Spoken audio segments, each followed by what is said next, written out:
स्वागत है Kuldeep study point पर। ठीक है, तो आज अपन जानते हैं प्रीपोजिशन। प्रीपोजिशन अर्थात पूर्व संग।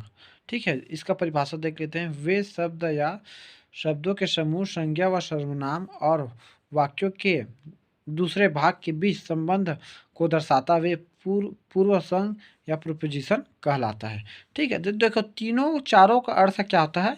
से होता है। फ्रॉम, ऑफ, साइंस, फॉर, ये तीनों का अर्थ क्या होता है? से।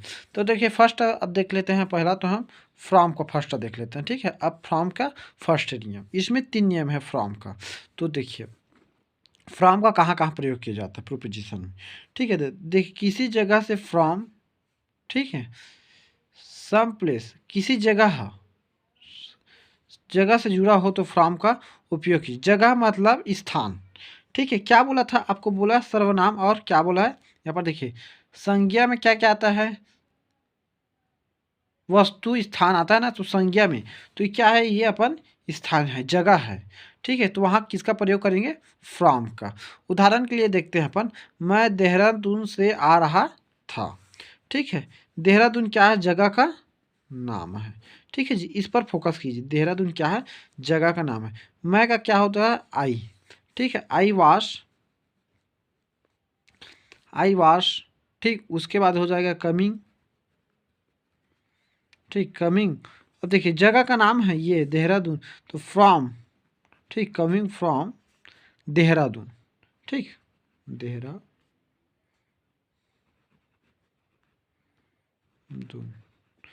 अब देखते हैं दूसरा, हम पार्क से आए। हम पार्क से आए, ये पार्क का क्या है? एक स्थान है। तो स्थान वाली जगह पर क्या लगाना है? आपको बोला था फ्रॉम।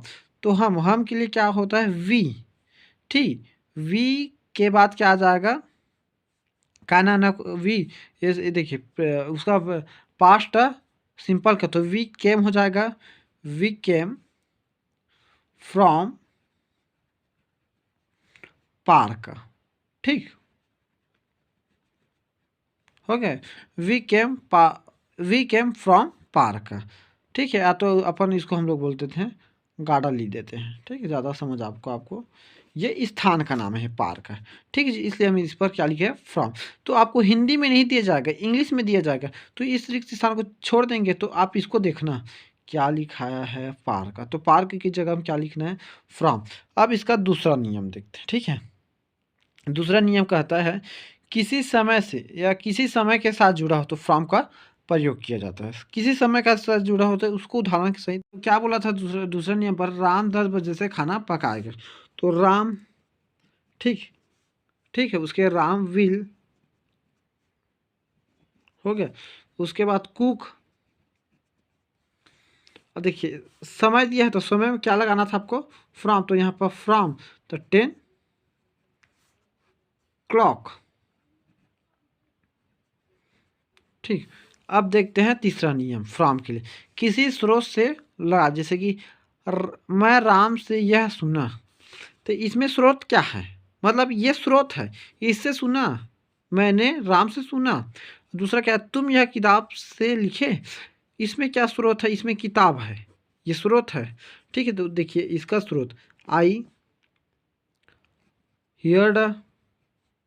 ठीक है, आई हियर्ड दिस। दिस यानी होता है यह। आई हियर्ड दिस फ्रॉम राम। मैंने राम से यह सुना। आई हियर्ड दिस फ्रॉम राम। ठीक है, देखिए स्रोत, एक स्रोत होना। जैसे तुम यह किताब से लिखे, तो तुम का यू हो जाएगा। ठीक, यू क्या नहीं लिखना होता है? रॉट हो जाएगा सेकेंड फॉर्म, वी रॉट। ठीक, दिस यानी यह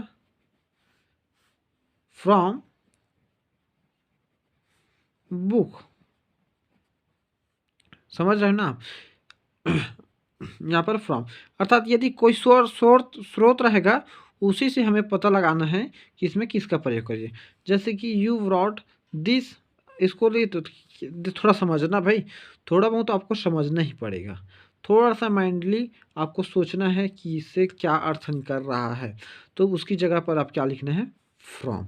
अब देखते हैं नेक्स्ट को। ऑफ। ऑफ अर्थात भी होता है से। तो इसका देखिए एक ही नियम है किसी सतह से अलग होना, वहाँ पर किसका प्रयोग करते हैं? ऑफ का। ठीक है, तो आपको एक ही नियम याद करना, किसी सतह से अलग करना। जैसे कि मैं मोबाइल को बिस्तर से उठाया, बिस्तर एक सतह है, ठीक है, बिस्तर एक सतह, उससे उठाया तो वहाँ क्या लगेगा? ऑफ। ठीक है, जैसे कि हो जाएगा आई पिक्ड, ठीक है, I picked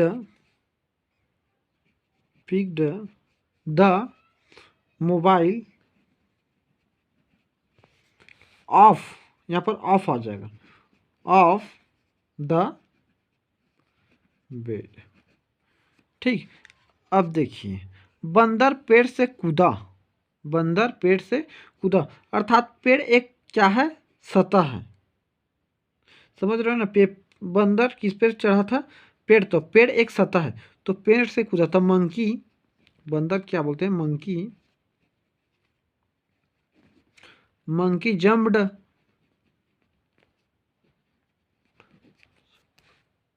sorry jumped P है यार, जम्प्ड ऑफ द ट्री। ठीक, तो आपको समझ आया होगा कि ऑफ का प्रयोग कहाँ करना है प्रोपोजिशन में।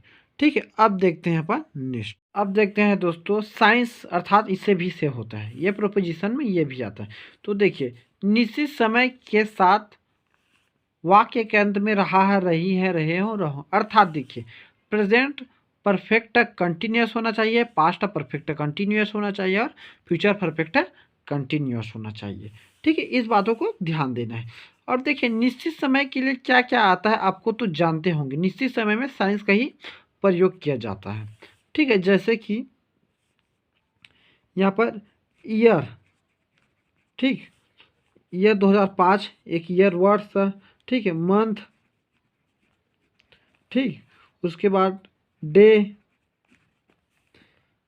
डे हो गया, उसके बाद देखिए मॉर्निंग है आपका, सुबह है, शाम इवनिंग, है ना, और नून आफ्टरनून। ठीक है, जो भी जो है, ठीक है, जो निश्चित हो उसी में साइंस का प्रयोग किया जाता है। जैसे कि अपन देखते हैं, एक उदाहरण देख लेते हैं अपन आपके सामने। मैं सुबह मैं सुबह से काम कर रही हूँ, अर्थात लास्ट को भी देखना है, ये तो हिंदी में नहीं पूछा जाएगा, इसको इंग्लिश में ही पूछा जाएगा।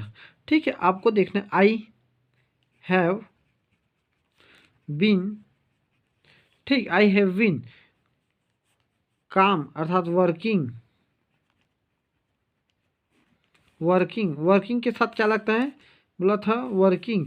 तो देखिए, सुबह अर्थात मॉर्निंग, अर्थात समय निश्चित है, तो साइंस, ठीक है, साइंस, सुबह अर्थात मॉर्निंग, मॉर्निंग। ठीक है, अब देखते हैं अपन फॉर का यूज़, यहाँ पर देखते हैं फॉर का यूज़। फॉर अर्थात इससे भी होता है प्रोपोजिशन में से, तो यह अनिश्चित, सॉरी, यह अनिश्चित से में किया जाता है, अनिश्चित समय में किया जाता है। वाक्य के अंत में रहा है, रही है, रहे थे, अर्थात वही आएगा present perfect continuous, past perfect continuous, और फ्यूचर परफेक्ट कंटिन्यूअस। देखिए, तो वह 2 घंटे से पढ़ रहा है, वह 2 घंटे से पढ़ रहा है। तो देखिए, वह 2 घंटे, तो वह तो लड़का, तो ही के साथ क्या लगता है आपको? बोला था has, he has been, he has been, पढ़ना था reading, he has reading far. अब देखिए, फार का यूज़ इसलिए क्योंकि वह 2 घंटा, वह कौन सा 2 घंटा वो पता नहीं, हमको मॉर्निंग का पढ़ रहा था कि सुबह पढ़ रहा था कि शाम को पढ़ रहा था कि दोपहर को पढ़ रहा था कि रात को पढ़ रहा था, कौन सा वह 2 घंटा अनिश्चित है, इसलिए हम किसका प्रयोग किया? फार का। तो फार का प्रयोग किए हैं फॉर 2 आवर्स। ठीक, अब देखिए, हम 4 दिनों से रायपुर जा रहे थे, तो हम के लिए वी, ठीक, वी के साथ क्या लगता है? हैड बीन गोइंग फॉर उसी में 4 दिन, वह कौन सा 4 दिन नहीं पता, है ना? तो इसलिए फॉर 4 डेज़। ठीक, यदि आपको अच्छा लगा हो तो हमारे चैनल को लाइक, शेयर एंड सब्सक्राइब ज़रूर करें। Thank you.